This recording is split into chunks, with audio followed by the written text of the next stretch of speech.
Baik, Assalamualaikum warahmatullahi wabarakatuh. Perkenalkan, nama saya Gustidia Sustita Prameswari dari kelas B dengan mata kuliah Sistem Basis Data dengan NIM 2524 1010 2002. Di sini saya akan menjawab soal tipe B dengan studi kasus kebun binatang. Untuk soal pertama, eh, kita disuruh membuat entity, atribut, lalu relasi cardinality, optionality, beserta membuat IRD-nya. Nah, untuk entity dan atribut, di sini saya sudah menganalisis dari studi kasus kebun binatang tadi. Untuk entity-nya ada 9, yaitu zona, kandang, spesies, hewan, keeper, animal keeper, tiket, pengunjung, beserta transaksi. Untuk zona sendiri, ada atribut ID zona, nama zona, deskripsi. Nah, di sini ID zona termasuk primary UID karena memiliki identitas yang unik yang membedakan dengan zona lain. Misalnya Z01, Z02. Lalu, untuk nama zona sendiri ada secondary UID yang termasuk unik tapi masih bisa saja berubah, jadi bukan primary, tapi tetap bisa dijadikan kunci alternatif. Untuk deskripsi sendiri tidak masuk UID karena hanya penjelasan tambahan ya guys. Untuk kandang, ada ID kandang, nama kandang, dan kapasitas. Untuk primary UID-nya ada ID kandang karena tiap kandang punya kode yang unik. Jadi wajib karena satu kandang tidak bisa memiliki dua ID. Nah, untuk secondary UID-nya ada nama kandang karena bisa dipakai sebagai identitas tambahan. Tapi bisa saja sama misalnya kandang burung A, kandang burung B, gitu. Seperti itu. Dan untuk kapasitas sendiri tidak digunakan sebagai UID karena nilainya bisa sama pada banyak kandang. Lanjut, kita ke spesies. Di sini ada ID spesies dan nama spesies. Untuk ID spesies sendiri yaitu primary UID karena setiap spesies harus unik dan tidak boleh sama antar data. Data contoh seperti SB01 untuk harimau, SB02 untuk gajah, dan lain sebagainya. Untuk nama hewan, oh maaf, untuk nama spesies termasuk secondary UID karena digunakan untuk pencarian cepat. Tapi bukan primary. Kenapa? Karena bisa berubah atau ditulis dengan cara berbeda. Misalnya, harimau versus harimau Sumatera. Jadi itu sesuatu yang berbeda, makanya itu kenapa nama spesies tidak dijadikan sebagai primary UID. Lalu untuk hewan sendiri ada ID hewan, nama hewan, umur, jenis kelamin, dan asal. Untuk primary UID-nya ada ID hewan, yang pasti ya guys. Karena di setiap hewan di kebun binatang harus punya ID unik yang sendiri. Karena satu spesies bisa terdiri dari banyak hewan itu sendiri. Lalu untuk nama hewan sendiri termasuk secondary UID, karena nama tuh bisa sama. Contoh, Bobby untuk dua hewan yang berbeda, tapi tetap bisa jadi identifier tambahan atau non-unik. Lalu ada umur, ini sebagai atribut tambahan seperti umur, jenis kelamin, asal. Kenapa tidak digunakan sebagai UID? Karena bukan termasuk identitas yang unik. Lalu ada keeper, ada primary UID-nya ada ID keeper, dan untuk secondary UID-nya ada nama keeper. Kenapa primary UID-nya? Kenapa secondary UID-nya nama keeper? Maaf guys, maaf. Untuk primary UID-nya ID keeper, untuk secondary UID-nya nomor telepon. Kenapa secondary UID-nya nomor telepon? Karena biasanya nomor telepon itu unik untuk tiap orang, jadi bisa digunakan sebagai secondary UID untuk keperluan verifikasi atau login dalam hal apapun. Dan primary UID-nya ID keeper karena tiap petugas perawat punya ID unik, jadi bisa acuan utamanya di tabel relasi seperti animal keeper-nya. Lalu untuk atribut tambahannya, nama kiper dan spesialisasi tidak bisa dijadikan UID karena bisa ada dua kiper dengan nama yang sama. Begitupun juga dengan spesialisasinya. Yang keenam ada ID perawatan dan tanggal mulai. Untuk primary UID-nya ada ID perawatan karena tabel ini berhubungan dengan tabel hewan dan kiper. Maka setiap kegiatan perawatan harus punya ID yang unik untuk membedakan tiap catatan perawatan itu sendiri. Dan untuk tidak ada secondary UID-nya karena data relasinya sudah cukup dengan sudah cukup unik dengan berdasarkan kombinasi ID hewan dan ID keeper tersebut. Jadi nanti di sini ID keeper, ID perawatan berhubungan dengan ID keeper dan ID hewan itu sendiri. Lalu yang ketujuh ada tiket, entity tiket, yaitu ada ID tiket, jenis tiket, dan harga. Nah, untuk ID tiket sendiri termasuk primary UID karena tiap tiket pasti punya ID yang unik. Jadi misal T01, T02. Nah, ini penting untuk membedakan jenis tiket. Misalnya ada tiket anak, tiket dewasa, tiket VIP, dan tiket lain sebagainya.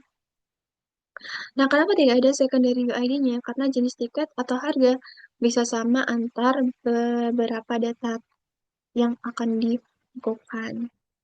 Nah, untuk yang kedelapan ada pengunjung. Nah, ini ada ID pengunjung, nama pengunjung, nomor HP. Nah, untuk primary UID-nya sendiri ada ID pengunjung dan secondary UID-nya ada nomor HP. Nah, kenapa primary UID-nya ada ID pengunjung? Karena membedakan setiap pengunjung wajib karena satu pengunjung bisa melakukan lebih dari satu transaksi. Nah, lalu kenapa nomor HP sebagai secondary UID-nya? Karena biasanya nomor HP itu unik dan bisa digunakan untuk identifikasi tambahan. Misal untuk login atau booking atau memesan sesuatu. Nama pengunjung tidak bisa dijadikan UID karena bisa ada nama yang sama. Lalu yang terakhir ada transaksi, yaitu ada ID transaksi dengan tanggal transaksi. Primary UID-nya udah pasti ID transaksi karena tiap transaksi harus punya ID yang unik untuk membedakan satu pembelian dari pembeliannya yang lain. Nah, kenapa tidak ada secondary ID? Karena tanggal transaksi bukan identitas unik, bisa banyak transaksi di tanggal yang sama. Lalu kita masuk ke relasi. Nah, di sini saya membuat relasi matriks juga. Walaupun di perintah soalnya tidak ada membuat relasi matriks, tapi saya membuat relasi matriks untuk mempermudah saya sendiri dalam membuat relasi cardinality optionality-nya. Nah, untuk zona kandang dengan kata hubung memiliki, yang dimiliki, lalu spesies menampung, yang ditampung, lalu dan lain sebagainya. Ini bisa dilihat. Untuk kandang dengan hewan itu menampung dan ditampung, untuk spesies dengan hewan itu dimiliki dan memiliki, lalu untuk hewan dengan kiper itu dirawat dan merawat, hewan dengan animal keeper itu dicatat dan mencatat, lalu kiper dengan animal keeper itu melakukan dan dilakukan, lalu tiket dengan pengunjung itu dibeli dan membeli, tiket dengan transaksi itu dicatat dan mencatat, pengunjung dengan transaksi itu melakukan dan dilakukan. Baik, ini untuk uh, apa namanya relasi antar tabelnya atau relasi cardinality optionality. Nah, untuk zona kandangnya, untuk zona dengan kandang ada one to many. Optionality-nya zonanya itu termasuk mandatory dan kandang termasuk opsional. Nah, kenapa? Nah, karena satu zona bisa memiliki banyak kandang. Misalnya, zona mamalia memiliki kandang gajah, kandang harimau, dan kandang rusa. Zona bersifat wajib atau mandatori karena tidak bisa berdiri tanpa zona tempatnya. Nah, sedangkan kenapa kandang bersifat opsional? Karena zona bisa ada walaupun belum diisi kandangnya. Dan untuk pembacaan relasinya, satu zona memiliki banyak kandang dan setiap kandang hanya dimiliki oleh satu zona. Lanjut, kita ke kandang dengan spesies. Untuk cardinality-nya one to many, dan optionality-nya kandang termasuk mandatory dan spesies termasuk optionality. Nah, kenapa? Untuk penjelasannya sendiri, karena satu kandang itu bisa berisi beberapa spesies seperti kandang reptil yang berisi ular, kura-kura, dan iguana. Nah, kandang kenapa kok mandatory? Karena spesies tidak bisa ditaruh tanpa kandang. Sementara spesies bisa opsional karena bisa saja belum diisi di kandang tersebut. Dan untuk pembacaan relasinya sendiri yaitu ada satu kandang menampung banyak spesies dan setiap spesies hanya bisa menempati satu kandang. Lanjut, kita ke spesies dan hewan. Untuk spesies dan hewan sendiri termasuk cardinality-nya yaitu one to many. Dan untuk spesies sendiri, bersifat mandatory dan hewan bersifat opsional. Karena satu spesies itu bisa memiliki banyak hewan individu seperti harimau, yang terdiri dari beberapa harimau dengan ID yang berbeda. Lalu spesies kenapa bersifat mandatori atau wajib? Karena setiap hewan pasti berasal dari satu spesies tertentu. Dan sedangkan hewan kenapa bersifat opsional atau tidak wajib? Karena bisa saja belum, karena bisa saja setiap hewan itu pasti berasal dari satu spesies tertentu. Sedangkan, maaf guys, maaf. Karena bisa saja hewan itu belum ada datanya guys.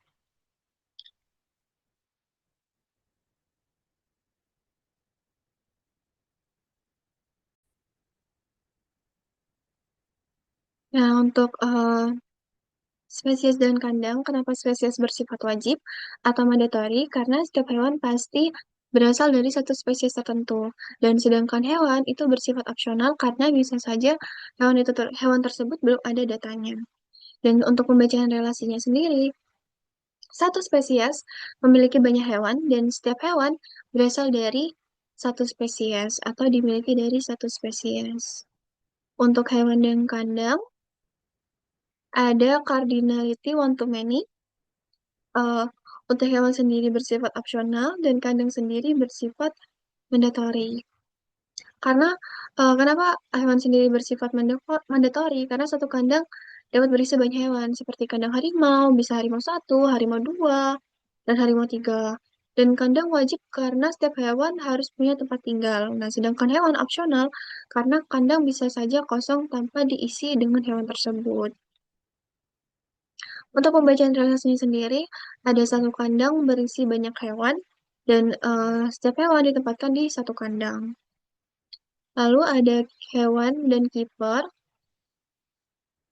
Ini bersifat many to one atau one to many, dengan hewan sendiri itu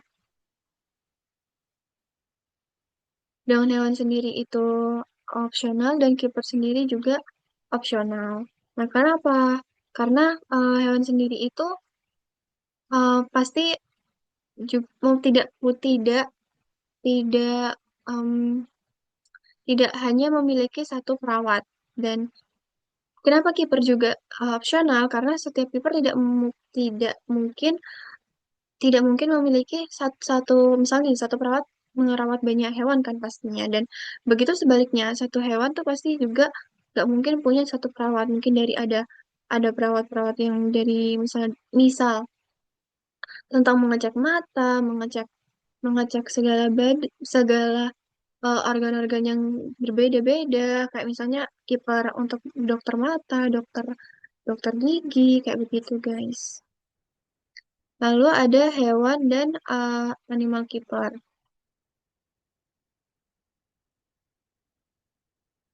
Nah, untuk hewan dan animal keeper sendiri bersifat one to many karena bertipe berkardinalitinya one to many. Lalu untuk hewan sendiri itu mandatory dan animal keeper sendiri itu bersifat opsional karena setiap hewan bisa memiliki banyak catatan perawatan di tabel animal keeper itu sendiri atau tabel catatan perawatan hewannya. Nah, hewan wajib karena data perawatan harus mengacu ke hewan tertentu. Sedangkan animal keeper bersifat opsional karena belum tentu setiap hewan punya catatan perawatan itu sendiri gitu. Dan untuk pembacaan relasinya, satu hewan memiliki banyak catatan perawatan, setiap catatan perawatan hanya berlaku untuk satu hewan, atau hanya berlaku untuk dimiliki satu hewan. Lalu ada kiper dan animal keeper. Nah, kiper sendiri ini bersifat mandatory atau wajib, dan animal keeper sendiri bersifat opsional. Serta cardinality-nya itu one to many, karena satu kiper bisa memiliki banyak hewan catatan perawatan hewan di tabel animal keeper. Nah, sedangkan kiper, kenapa kok mandatori atau wajib? Karena catatan perawatan tidak mungkin dibuat tanpa penjaga yang melakukannya. Lalu, kenapa animal keeper bersifat tidak wajib atau opsional? Karena belum tentu semua kiper sudah punya aktivitas yang dicatat. Lalu untuk pembacaan relasinya, ada satu kiper memiliki banyak catatan di animal keeper, dan setiap catatan animal keeper hanya dilakukan atau dimiliki oleh satu kiper. Dan untuk tiket dengan pengunjung, yaitu ada cardinality-nya one to many atau many to one, dengan tiket itu bersifat opsional dan pengunjung bersifat wajib. Karena satu pengunjung bisa membeli beberapa tiket, sedangkan tiket hanya milik satu pengunjung. Pengunjung wajib karena tiket harus dimiliki oleh pengunjung tertentu, sedangkan tiket kenapa opsional? Karena pengunjung bisa saja belum membeli tiket. Lalu ada tiket dengan transaksi dengan cardinality itu one to many, dan untuk tiket sendiri itu opsional dan transaksi itu mandatory. Nah, kenapa satu tiket dapat digunakan dalam beberapa transaksi seperti pembelian dan pengembalian, serta tiket wajib? Karena kenapa tiket wajib? Karena transaksi tidak bisa dibuat tanpa tiket yang diacu. Sementara transaksi bersifat opsional karena tidak semua tiket punya transaksi lebih dari satu. Lalu di sini lanjut kita ke pembahasan tentang ERD. Nah, ini ada ERD logical model, tapi ERD logical modelnya di sini nggak begitu jelas ya guys, makanya aku zoom. Ini udah 120 zoomnya. Nah, di sini ada zona, ID zona, nama zona, tapi menurut saya lebih lebih lebih lengkap atau jelas atau rinci. Makanya itu saya membuat relasional modelnya juga. Nah, di sini untuk relasional modelnya ada ID zona bersifat primary key, terus ada nama zona bersifat unik, dan deskripsi tidak diisi. Dan untuk tipe datanya ada varchar, ID zona dengan nama zona bertipe data varchar.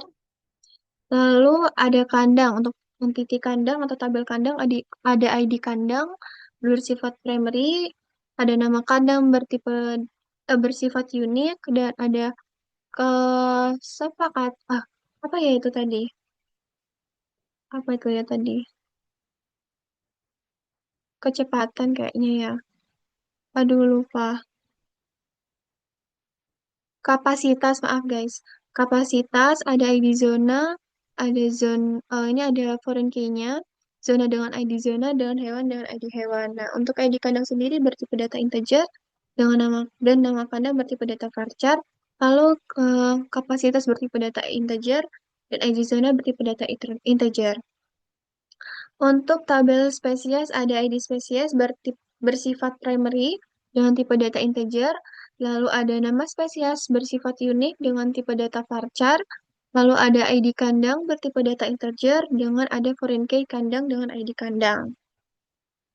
Lalu untuk tabel hewan, ada ID hewan bersifat primary dengan tipe data integer, lalu ada nama hewan bertipe data varchar, lalu ada umur bertipe data integer, lalu ada jenis kelamin bertipe data varchar, ada asal bertipe data varchar. Kenapa tidak diisi? Karena asal bisa opsional ya guys, diisi atau enggak bisa opsional. Lalu ada ID kandang bertipe data integer, lalu ada ID spesies bertipe data integer. Nah, untuk foreign key-nya sendiri, spesies dengan ID spesies dan keeper dengan ID keeper.